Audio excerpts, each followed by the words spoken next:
So for the legacy breaker panel, there's an upper and just below it there's a lower breaker panel. It might look complicated, but it is very easy. We're going to go over the upper breaker panel first. It's going to run off 24 DC and 12 volt DC power. So going down the first row, it's all lights, and the second row is all lights as well. You guys can turn lights on and off using the breaker panel breakers or the light switches throughout the boat. That is more than enough. Along the third row, you have some more lights going down, and then you have your 2 lake water pumps.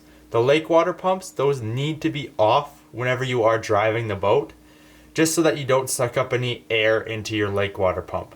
So make sure you turn those off before you start driving. If you need to use water while you are driving, put your boat into neutral, come to a complete stop, then you can turn those breakers back on, use the water as you need, and shut them back off before you start driving.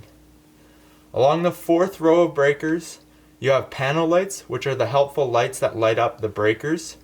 You have your gas monitors. You're going to want to leave those gas monitor breaker on your entire trip. If you turn that one off, your gas monitors throughout the boat are not going to be sensing for gas, so make sure you leave that on your entire trip as a safety measure. Just below that, you have comfort fans, which are located in each of the bedrooms. You have some more exterior hood lights, which is for around the boat. You have your helm stereo, which is for your helm stereo upstairs. You have your wet bar stereo, which is for the wet bar up on the top deck. You have a spotlight breaker. You have a bilge light breaker, which is going to be the light in your guys' bilge container in the back. Fresh water. There's no fresh water on board each of the legacy boats, so you don't have to worry about using that breaker. You have your bilge pump breaker, which you're going to want to leave on your entire trip. That pumps water out of your engine compartment in the back. You have hot tub lights, and once again, spare. So for the lower breaker panel on the legacy boats, I'm going to go down each of the rows separately. So for the first row, you have an inverter breaker. On the far opposite side, on the fourth row, you also have another inverter breaker. You're going to want to make sure you leave those on your entire trip. That converts power from your house batteries to your high drawing appliances. So please make sure you leave those inverter breakers on your entire trip. Back to the first breaker, you guys have a washer and dryer breaker. You guys, on board the legacy boats, only the dryer is hooked up. There is no washer hooked up. Just below that, you have the aft deck outlet, which is outlets on the front deck of your guys' boat. You have aft bathroom outlet, which is bathroom outlets. Your microwave breaker. Whenever you guys are using your microwave, Twin Anchor suggests you guys have your generator running, just because that microwave does drain the power fairly quickly from your house batteries. So make sure you have your generator running whenever you're using that microwave. You have island outlets, which is outlets just on the main island in your kitchen area. Your Acon pump and your air conditioning breaker are both used for your guys' air conditioning. So before you turn on your air conditioning unit, you're going to turn on that Acon pump for about 5 minutes. This just cycles the fluid throughout the air conditioning unit before you flip on your air conditioning breaker. This is an example of an air conditioning unit temperature adjustment on each of the boats. So it's very easy. You have your fan, which you can set to auto, on, or off. You have a system, which can be on, cool, heat, or off. And then you have your temperature adjustment over on the side here. That's how you adjust your air conditioning as well as heating sometimes within the boats. So continuing down with that first row, you guys have your 2 spare breakers, which is going to be different on each of the legacy boats. You have to go through the boat to figure out what those are, or you can leave them on your trip. The next one is your fridge breaker. Make sure you leave that fridge breaker on your entire trip. If you turn that one off, your fridge is going to be off. You're going to have warm food and warm drinks, and nobody wants that. So make sure you leave that fridge breaker on. The next is your stove breaker. You're going to need to have that on in order to use your stove. On the legacy boats, they have 2 hot tub breakers. You're going to have this hot tub breaker, and then in the bottom on the right hand side of that lower breaker panel, you'll have another hot tub breaker. Both of those will need to be on in order to heat as well as fill your hot tub, but there'll be more about your hot tub upstairs and in your guys' manual. Just below that is your freezer breaker. You're going to want to leave that freezer breaker on at all times again. just so that you don't have warm food and warm drinks from your freezer. Make sure you leave it on your entire trip.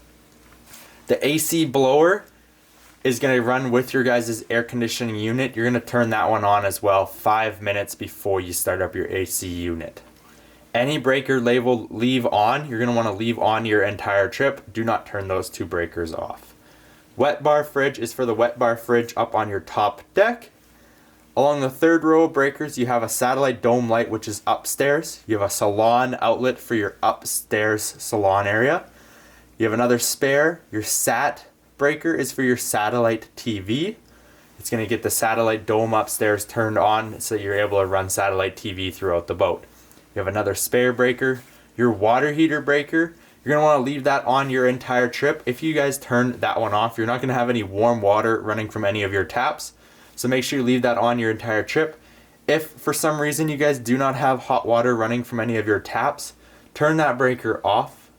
Let it sit for a couple seconds, then you can flip it back on. That should relight your guys' water heater. Next is your guys' galley outlets. Those are just galley outlets throughout the boat. You have another spare breaker. Along the fourth row, once again, leave your inverter breaker on your entire trip. If you turn that one off, it's not going to be inverting power from your batteries to your guys' high drawing appliances. Your dishwasher breaker, you're going to need to turn that on whenever you need to use your dishwasher. And make sure you have your 2 lake water pumps turned on as well so that a dishwasher does get water. Next, you have a foredeck outlet, which is for the front end of the boat up top. You have outlets. You have a forward bathroom outlet, which is for this bathroom outlet in the front bathrooms. Galley outlet once again. Upper bath outlet is for your bathroom upstairs. You have boardroom outlets, which is for outlets on the second deck in the boardroom area. You have an upper helm outlet, which is for the upper helm on your second deck. You have a slide breaker. Whenever you need to use your slide, you're going to turn on your 2 water pumps and turn on your slide breaker. Make sure your engine is shut off before anybody does get in the water though. Below you have 2 more spare breakers, and finally that last as mentioned hot tub breaker, which you'll need to have on in order to circulate as well as heat your hot tub. Finally, on the legacy boats, this entire second lower panel does run off the inverter. The inverter does power everything on board the boat in this section, but it does drain the battery down fairly quickly. Because the Legacy is such a large boat with so much power being run through it, you are going to run your generator fairly often. So more than likely you'll run it about 8 to 10 hours per day. So first thing in the morning when you wake up, let it run for about 2 to 3 hours in order to get a decent battery charge, as well as whenever you're cooking, cleaning, using the hot tub, have a lot of phones or things charging within the boat.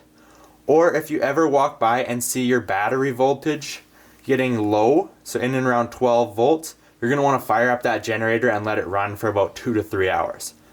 The last time you're for sure going to want to run your generator is before you go to bed. Let it run for about 2 to 3 hours until you get a float charge or a full charge. This gives you a good battery charge overnight. And then turn off as many breakers as you can just to conserve power overnight on the large legacy boats. You simply go to your generator start and stop and hold start for 1 second, release it, and you should see a green indicator light pop up on the switch showing that your generator is going to start itself up. Once that generator turns over, I just want you guys to let the gen warm up for a good 5 to 10 minutes. Shown here is the Legacy inverter panel. This inverter panel on the Legacy runs off a 24 volt system. The inverter panel will read one of 3 things. Currently it's reading float charging. Float charging indicates that your batteries are full.